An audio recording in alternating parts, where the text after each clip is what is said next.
So what I've noticed is the shift away from focusing on individual assets like websites, where you just talk about the isolated experience within the website and building a great website, delivering that to a customer, and this broader narrative around digital experience and this all-encompassing sort of theme that is discussed at agencies, discussed with brands, at clients, like how do we deliver elevated digital experiences?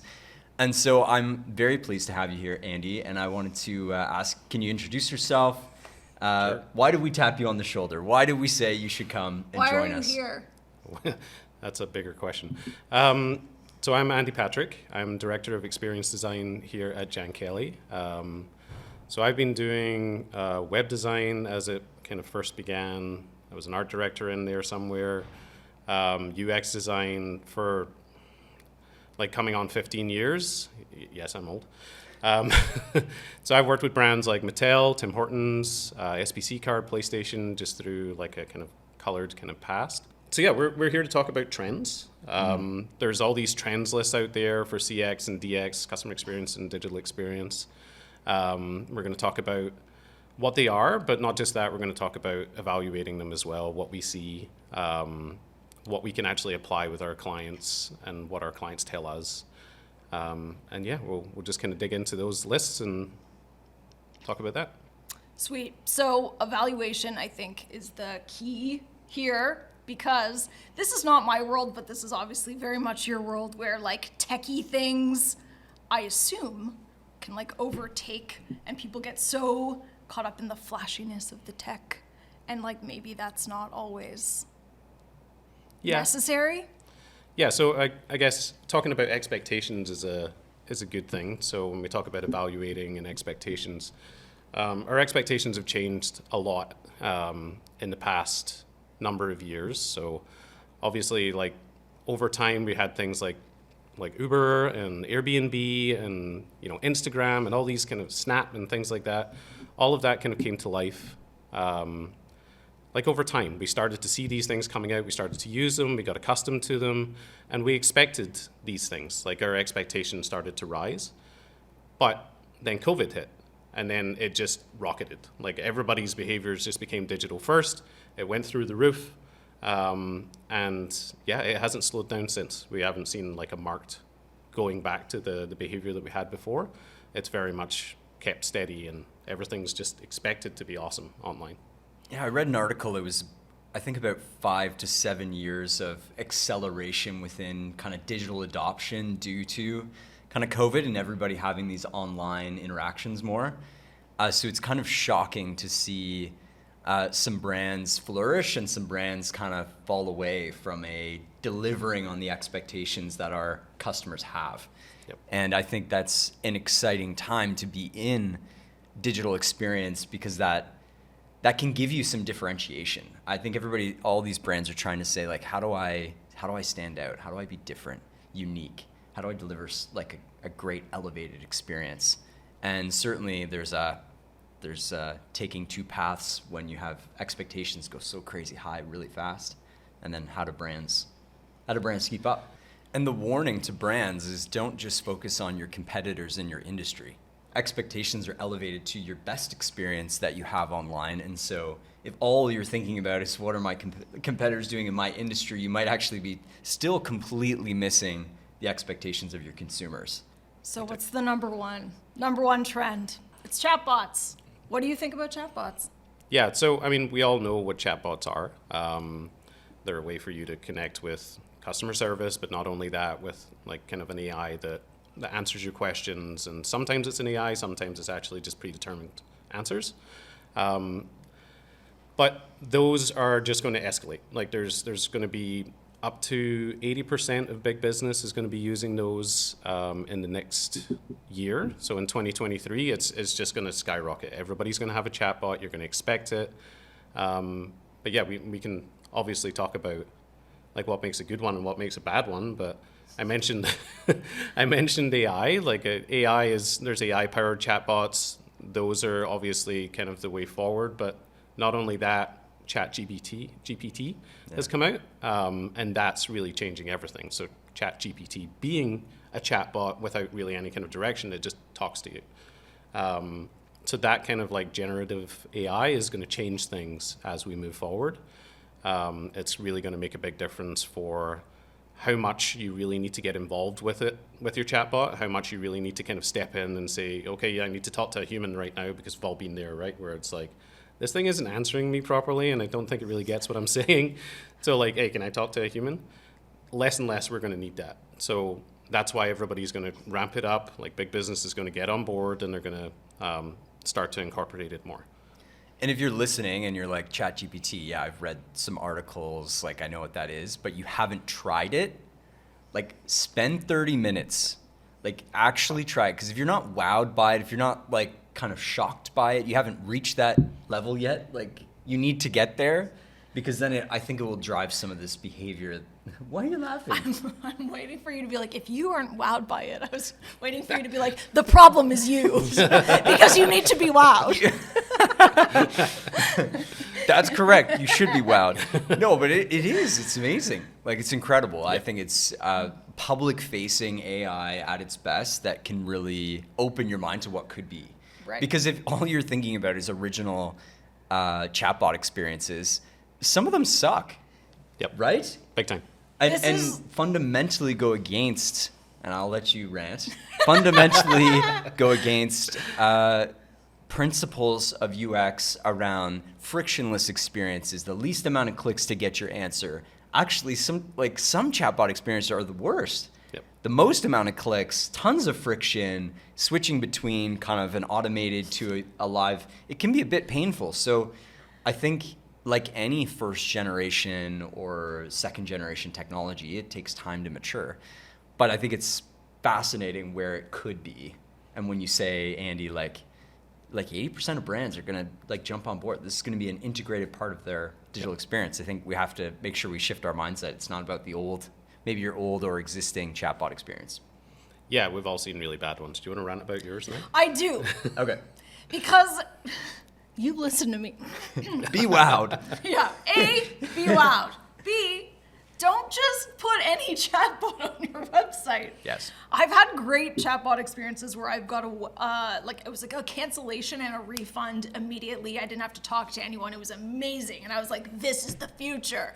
And then you get the chatbots where you're actually reading something and it's like, hey, can I help you? And you're like, no, you're actually making it so much worse. It's like when you go shopping and you step inside a store and someone's like, hey, can I tell you our deals? Can I show you? Do you need any help? Just and you're looking. like, I'm just looking. I've been in a store before. Like, I'm an adult.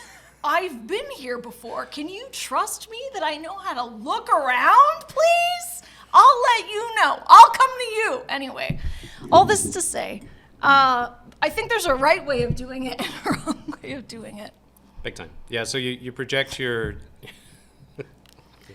your behavior, your physical behavior onto your digital behavior. So if you're pushy in person, like if you're like, hey, that person in the store that's bugging you when you walk in the store, if you're that person and that's how you sell, then that will be projected into your chatbot. But there's successful examples as well. Like Amtrak, we all know Amtrak, right? Like train company, they're all over the US. Like they have like a business side, so the B2B side of it, as well as like the consumer side of it. So you can go online, you can book your trains, you can also find the best train, the best path to take, all that kind of stuff. They saw like a 25% increase in business just because they integrated this chatbot. That's a great example. It's helpful. It integrates into your experience. It helps you get to where you want to go, and it's not getting in the way. That's the point, right? Is if you're launching a chatbot to not really solve problems for your consumers, then it ends up flat. Because if both pathways, both alternatives for the user are equally as easy, like what's the point? But if chatbot solves something, if it's like actually refunds can be painful. Yep. You've had these experiences, I've had these experiences. Like I think it needs to solve a problem. Right. And then if it does, fantastic. I think it's great. Yeah. So that's one of the things I think about when brands are approaching the chatbot conversation. Let's make sure we have the problems identified we're solving with the chatbot. Chatbot is enabled with the data to solve those problems and then provide the user with some utility. The second trend we wanted to talk to you about is around personalization. Yep. And it ties a bit with chatbots, I think. Do you have these conversations with brands? Personalization, what's your take on that language being used in your world? Yeah, so like personalization, you might think is, I put my name on I put your name on your website, and it's just like, hey, Josiah, how's it going? Hey, Jan. Right. But yeah, like that's not personalization. Personalization is understanding a little bit about the person who's coming to visit your website or come into your digital experience, and understanding what their interests are, understanding, like where they've been before, what they're into, and then serving up content that relates to that. So you're actually changing the content of your digital experience based on the interests of the person that's visiting. So you could go to something and I could go to something, completely different experiences that we'll have. Same website? Same website, same digital, everything is just different. You think about Instagram, you and I could scroll through that, totally different experiences. Because I like cats falling off of stuff and you like, I don't know, dogs playing with like bouncy balls. Like Frisbees, yes. Frisbees, yeah. Yes. I like how I nailed that. So yeah, you'll have a totally different experience. That's personalization at its core. So is it technology that enables that, or how do you actually deliver like a one-to-one unique content experience for all your users? Yeah, it's mostly technology. So technology that we have that we can work with now is kind of like AI based. Like it's got like an intelligence there. It'll use machine learning. It'll understand what people like you have done when they came to the digital experience, and then they'll serve up things that they liked to you, knowing that you're like that person. Where it's like, okay, this person over here like this, they went to this and they bought this, then like that's usually a pretty good indicator that you're probably going to like the same things too. So then we can serve that up to them. We can change that experience to kind of cater to that. But then also take it a little bit further, because the more people that come in, the more people that interact, the more people that do things, then you can serve them up through this machine learning just being it figures it out and it learns and it adapts. So this is how websites are dealing with the loss of third-party cookies, just machine learning, because obviously we don't have the same data, or we won't have the same data about users coming into the experience that we used to have, right? Yeah, so like third-party data is obviously a little bit more controlled now because of GDPR. Which means it's a regulation that I assume that like protects people's data.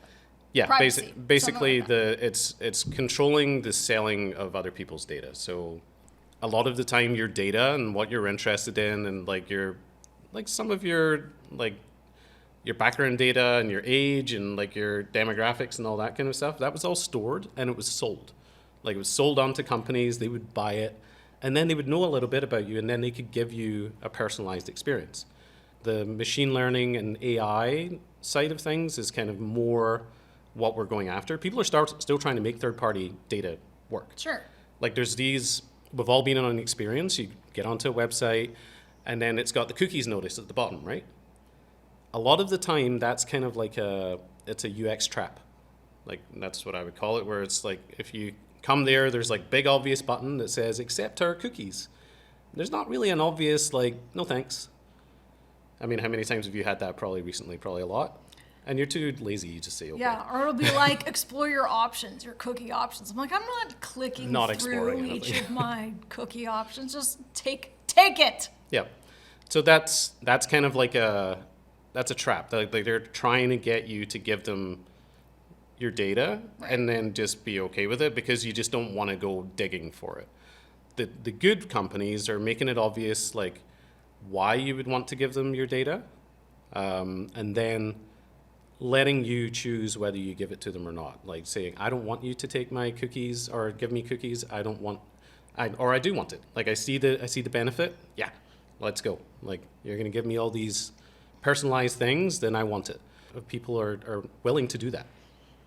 We need first-party data because that's going to enable personalization. We give that first-party data to machines.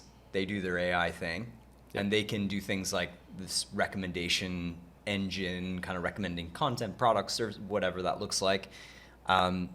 Could that live through, could the recommendations come, because I see it through email a lot. So just to get a little bit specific, is my like email marketing platform, if I have MailChimp or whatever it is, do they have AI built into that, or do I need it separately? Like when I look at technology as a whole and I want to enable personalization, I want to take my next step. Should I be looking to the existing providers I have and trying to see what they already do? Should it be a completely separate initiative where I'm like, what's the tech I need? How do I deliver personalization at scale? Or should I start with just what do I have? Do they have any AI capabilities, and then enable personalization through that? Any thoughts? Yeah, I mean, like you do both, basically. You'll find that a lot of the platforms now are starting to offer AI-based technology that could then help you in like your email flows and things like that. We're going to talk about Omnichannel a little bit later as well, but how that kind of overarching speaks to each other and how that data is passed between each other. Like that's where you get into like an Omnichannel kind of thing, and understanding the AI and machine learning that goes along with like an Omnichannel experience is something that, you know, there's offerings out there for like pulling that all together. And that third trend's all about authenticity and transparency. And so we just talked about cookies and that little pop-up that comes up, and most of them, it's not clear what's really happening with the data or whatever we're accepting. In a authenticity, transparency world, should we be more forthright as a brand when we have those pop-ups or we're looking for consent on whatever? Like, should we explicitly like make it, is it better just to have the trap and accept the data, or should we actually be upfront? Should we say what it's being used for? I was speaking with a privacy consultant, and the feedback that was given, I just wanted some insight, was that most people or most brands collect a lot of data they don't use. And that's the problem, is like they're collecting data that gets stored somewhere that's really not used for anything. And they go back and they're like, why did we collect this in the first place? And I'm just wondering, how far do we push it? If this is what consumers want, maybe you can talk about that. Yeah, yeah. I mean, that gets into the kind of the humanity of the subject, right? Where it's like, well, you want it, like, so maybe we should just force you to get it. And I feel like we're walking a dangerous line there a little bit. Benevolent dictator. So a lot of the time, like as you said, with that kind of greasy, like they won't give you an obvious exit to not give them your cookies. Like that's something we have to avoid. Like for when we talk about like authenticity and transparency, like that's very important. Like people need to feel like they can trust you, and trust is like a very big, it's a very big topic when it comes to like user experience and digital experience. If I can't trust you, then I will leave. Like the numbers speak for that. Like it's like 78%. If like trust isn't there, I'm out. Like I'm gone. And it's probably higher now, to be honest. Like that's a slightly older stat, but. Okay, so the trust starts with the very first interaction with a brand. Yeah. Because that's often the first one, like the cookie pop-up, right? If you don't have the hovering weird chatbot. Yeah. That's interaction too. What are the other markers of trust? So when we talk about like credibility and trust, that all comes from one, things not being broken. Two, you not hiding things like pricing. So if you're not clear with your pricing, or at least giving people an opportunity to be able to figure out your pricing, like just with a ballpark, you're gonna lose them, because that behavior that I talked about earlier, whereas like people like to figure things out for themselves when they're, you know, just gathering information. They want an idea of ballparks of price, and then they can take it further. Then they're ready to talk to someone. If you don't allow them to go and find these things, like calculate their own prices, use like a little tool to at least get a ballpark price, it doesn't need to be perfect, but at least they know roughly what this thing costs.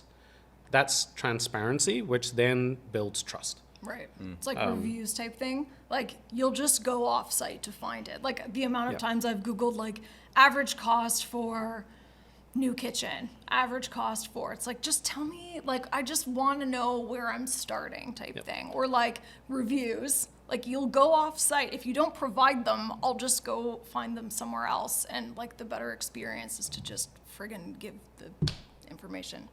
Yeah, I mean, like, definitely with reviews, like, we've all done this, right? We've all, like, had our best review and put it on our website and been like, this is the best review ever. Like, this person thinks that, like, the sun is shining out of her butt. This is great. May have to beep that. And, like, this is the one that we go forward with, but that doesn't build trust to me. Like, that doesn't build trust for the consumer. I need to believe what is being said. So, like, sometimes that means that sometimes there's, like, a negative review in there. And a lot of the time people use things like Trustpilot. You know, they'll use, like, a third-party piece of software where it's got a little badge, and people trust that, Trustpilot. And they will get those reviews. They'll go through all of them. You've done it before yourself, probably, right? Like, you've dug through them all. You've seen the negative ones, and you've been like, oh, that one doesn't really relate to me. But, like, Right. I know I'm okay with that one being negative. But the fact that it's even on there, like I'll be like, okay, like you feel confident enough in your whatever you do that you allowed the like 1-star, 2-star review to like remain on your site. That tells me something about your values, your confidence, your ability to like not be shaken by that. And I think Yeah, and confidence is a big deal. You said confidence there, like that. it's big the dick energy. That'll get. Okay, so we talked about a few things. We talked about being honest with your data, how you're using the data. Don't hide it, like, and also don't try and sneak me into accepting that you're going to take it. Pricing, you have to be very clear with your pricing, or at least give people the opportunity to find out how to calculate their pricing. And then reviews, like I need to trust that these reviews are real. And then the fourth one, and a new one to talk about, is real talk. So how you connect with people, like being honest, like that is a creative exercise, and it's something that you obviously know a lot about. But that creative world and the digital world used to be so separate. Now it's coming more together. Like how we connect with people, we understand that like creative and websites live together. They should. And the best ones are the ones where they come together. And we're in a t-shirt.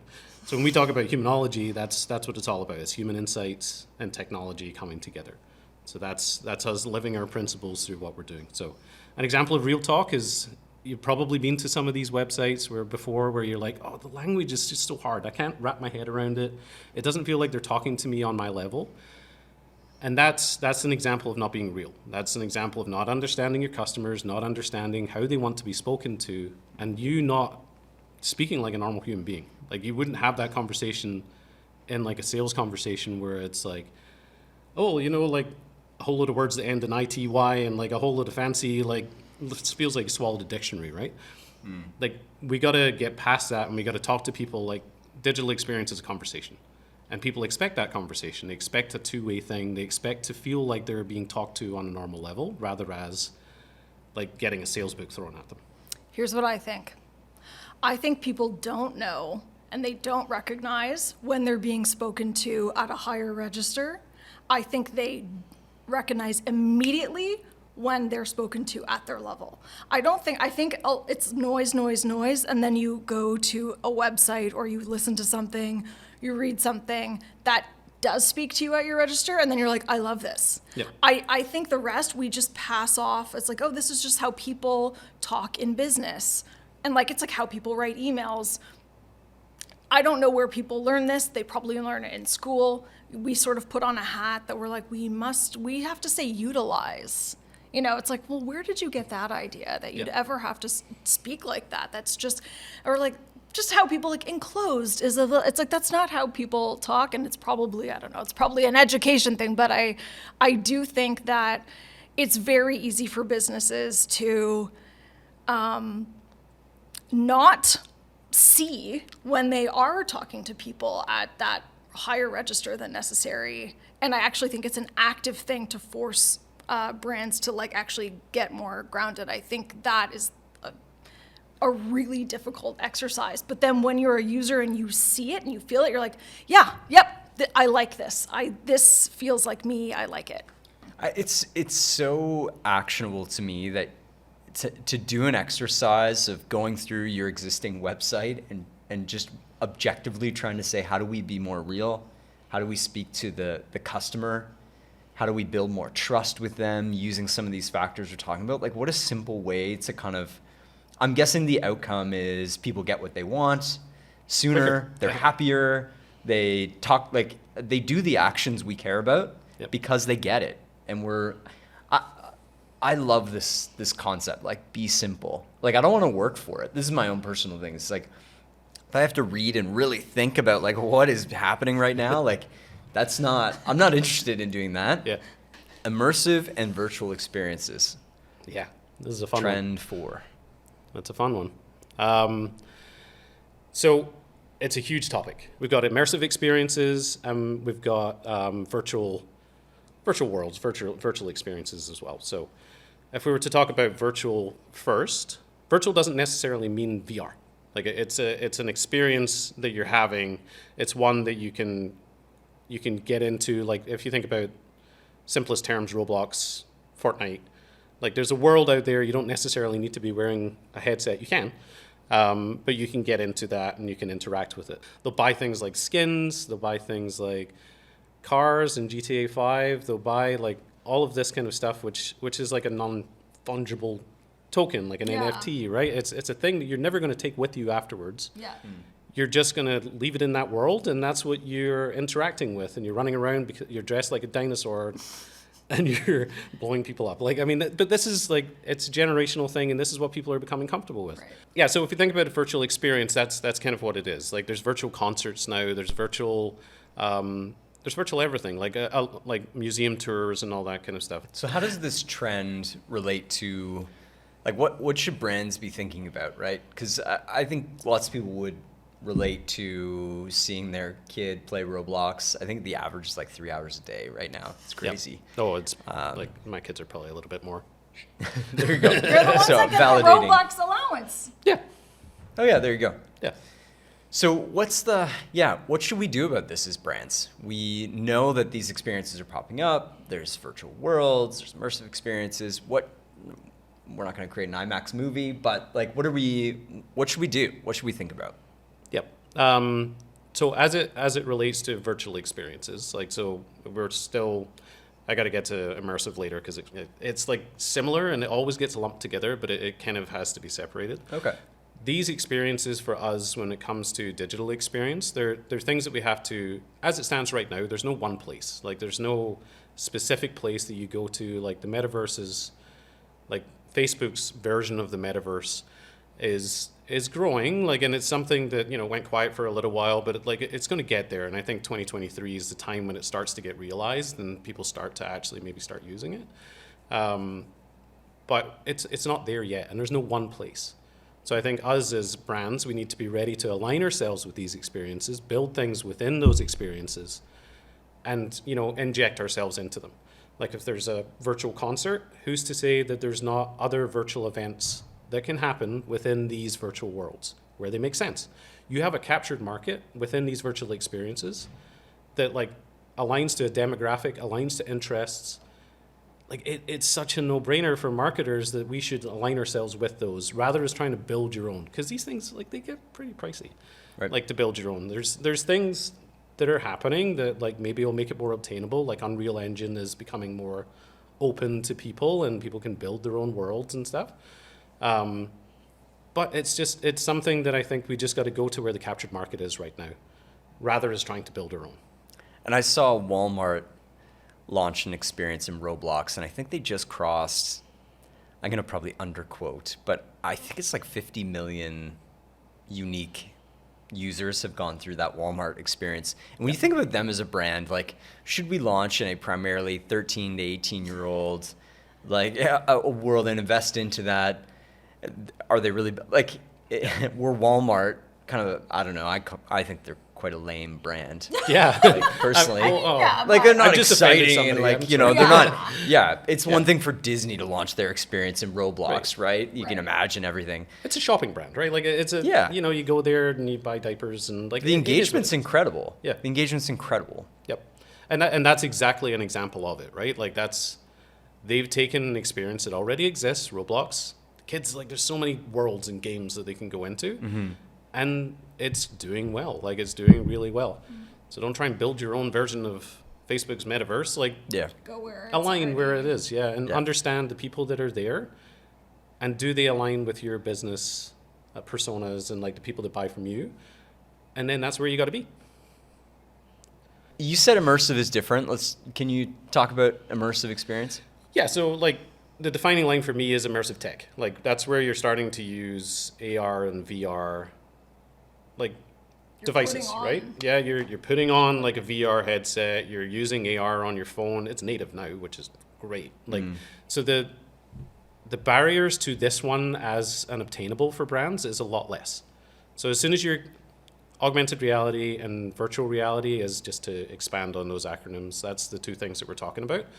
Augmented reality is taking something in your physical space, your world, and you augment that reality. So augment mean like you're adding things into it, you're changing the experience through your technology so that it's different. We've all heard of Pokemon Go. That's augmented reality. That's a game inserted into real life.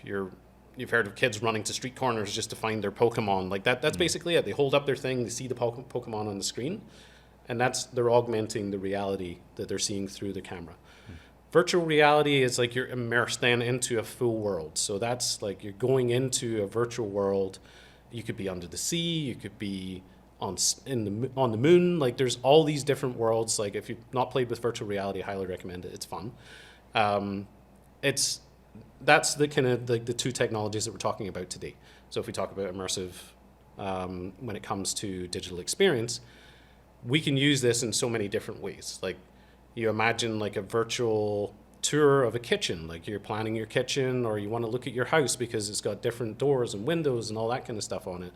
Like you can put on a VR headset, you can load up a 3D model of your house, for example, and you could see all these things. You could explore it, you could go into the kitchen, you could look inside things, like all of that kind of stuff. That could be part of VR, but also in AR, that's where it's like, I want to try a new range in my kitchen. I want to see what this new chair looks like. IKEA's got like that already. Like they do that with AR. It's just like, I want to see what that chair looks like in that corner. Boop, there it is.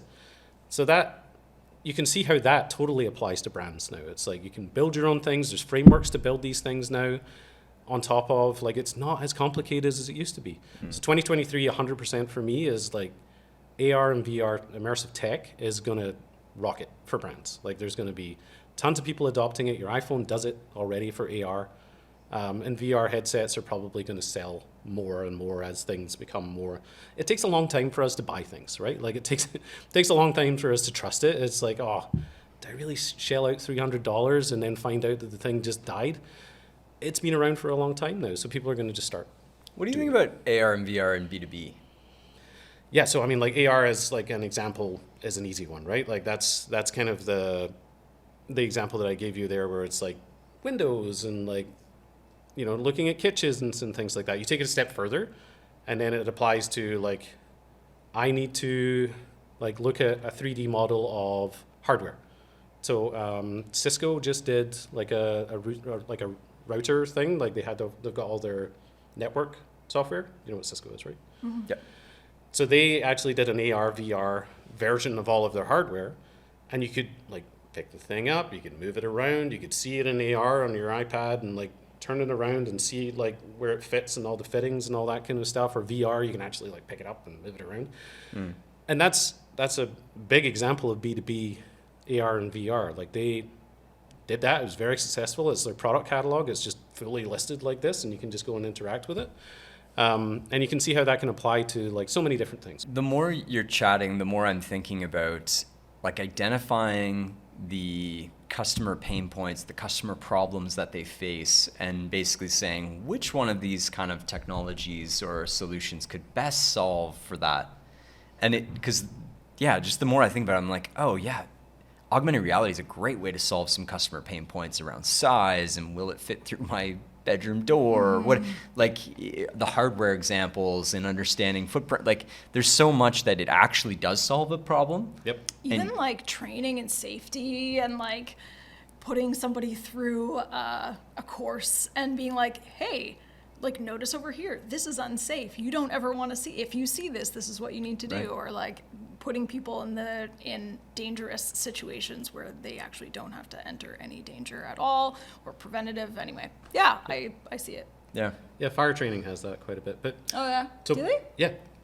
So back to your point about understanding your customers. That's all of this. You probably heard me all the time is like, understand your customers, understand your customers. I keep saying that over and over again, but I guess we should touch on that because it's a very important part of a digital experience. You have to dig into who those customers are. You have to figure out who, like, what makes them tick, like what are they trying to achieve, and how do I get them there as quickly as possible. So we talk about, in the brand side of things, we used to have, customer journey maps. We have user journey maps. It's digital behavior based. It's the same deal. We have to understand what kind of flow did they go through, and we have to look at how we help them along the way. It's great. We have one more trend, right? Is it just the one? Let's do it. Omnichannel. I keep hearing omnichannel, and I'm like, or like how it's different from multi-channel. I'm like, isn't that the same? I'm assuming it's not. Can you tell us about omnichannel experiences, please? Yeah. So if we talked a little bit about it earlier, where it's like you've got all these different channels. You've got email, you've got ads, you've got social, you've got your website, you've got like all of these kind of things. We as marketers are getting better at using all of them. All of those things together, though, is your digital experience.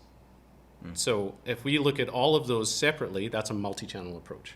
So it's like you've got a person, as you said earlier, where it's like you've got a company or a brand or a software that's running your emails. That's on its own. It's in its own little silo. You've got somebody who does your websites over here. You've got somebody who does your ads over here. You've got like this weird it's all like this, like right? your organic social over here, but like paid social is here. Yeah, and like you hear about that happening a lot, right? Like where Yeah. it's like, oh, I got my brand or my company that does this, my company does that, and the company does that, and none of them talk. Especially the bigger the brand, the bigger the budgets, the more siloed usually those activities are. Yeah, so that's an example of multi-channel. They all do their own thing. They're all separate, and like they'll have meetings and stuff like that, and they'll talk about it. But omnichannel is when all of these things work together. So the best way for me to explain an omnichannel experience is if you were to think about the last time that you went into Instagram and you saw a cute pair of shorts. That's right. You saw a cute pair of shorts and you were just like, okay, I really like those. And they've got like a little dot. You're looking at me weird. They've got like a little dot and it's like a buy now dot. You can click on it and it opens up an experience for you to then buy those shorts. Mm-hmm. That is an example of omnichannel. It's like it's taking you from social through to your website. You're purchasing the thing that you looked at and you saw that you liked. It's seamless. It's going into like it's into your browser and it understands like who you are and your credit card details, and you've just bought that thing. And it's like so easy. It's the simplest thing in the world. Like my wife does it all the time. Like she literally buys on Instagram and like things show up and I'm like, where did that come from? And it's brands that I've never heard of, but that's how they're getting people through that omni-channel experience. They're passing data. They're making everything live together. So that's in its simplest form. You think about your email example earlier on. That's where, if I get that email that comes in, it's just like, hey, look at all these great products or these great services. And I'm like, I'm interested in that one. And I click that thing. If that takes me to your general website and I have to go and find the thing, that's a multi-channel experience. You've made that email be separate from your website and nothing passes. Like nothing is speaking to each other.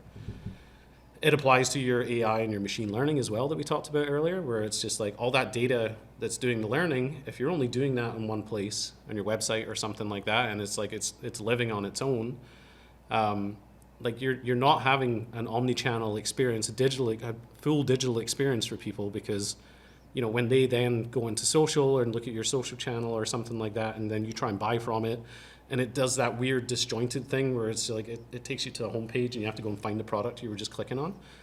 That's not a good digital experience. We expect now that it's going to give me the thing that I was looking at, and it's going to be easy. You do it once and you expect that from there on in. Big time. Yeah. We've done, we use the digital marketing maturity model from Google and BCG. And when we do those exercises, it's very apparent where things are not connected. Yeah. And I think if you think, oh, it's just me, where we have multi-channel and it's operating separately, it's actually most brands are in that stage where there's some disconnect between some channels. And so the kind of ultimate level of maturity is this fully omni-channel experience, highly integrated. Yep. Everything speaks to each other, fluid, purchase, social, on the website, in store, returns, like across the board. Yeah, if we want to wrap up every single trend here, like that's really what it's about. It's connecting with your customer in a good, like in the way that they want to be connected with. It's giving them the options to go and self-explore. It's deeply understanding what they're looking for and how they want to be spoken to. And then I think brands need to think about the infrastructure they have, and can you support that relentless focus on the customer and providing a great experience? Like, do you really have you really done the research on the customer to understand pain points? Do you really have data all in one place that's usable across different channels? Like, there's kind of that infrastructure layer that enables what brands really need to do, that focus on customer. And I think it starts with a belief and a behavior that actually it is most important that we focus on our customer and do what's right for them, whether it's plain speak, real talk, technology, AR, VR to solve pain points. Like, that's what it comes down to. Yep. I think this is this thought that I had before we started talking, which is like telling people to take care of their customers. Like, business owners would be like, of course you do that. Of course you take care of your customers. This is not new information. This is as old as time. But then I think it's like, okay, you inherently understand how important it is to take care of your customers. So what you need to do is apply a digital lens to that and realize, like, your customers aren't just the people in your building or like on the phone with your people. It's like your customers are also people who are just Googling you. Those are like, you have to take care of those people too. And developing it would be maybe radical 10 years ago. I don't think it's radical now. Like this, like radical empathy for people online as your customers. I think it's like, it's that switch that needs to happen. That's number 2. And then be aware of changes. The world is changing all the time. Be aware of those changes. Be aware of the changes in your personas as well. Their behaviors change. But just be aware of what's changing in the technical world. Watch Humanology on air. Keep an eye on the trends. And understand how they affect your business. Because what is a trend today will become like commonplace. It'll become table stakes very soon. So next year, hypothesize, you said, what's going to be added to the list? Ooh, that's a good one. What do you think? I think because of the advancements in ChatGPT and like generative AI, did we explain what generative AI is? I'm going to explain it again. So using artificial intelligence, using all those those algorithms to generate content, that's generative AI. It can create videos. It can create like copy, like we're seeing already with ChatGPT as like a conversational AI. It can create images. There's things like DALL-E that creates art.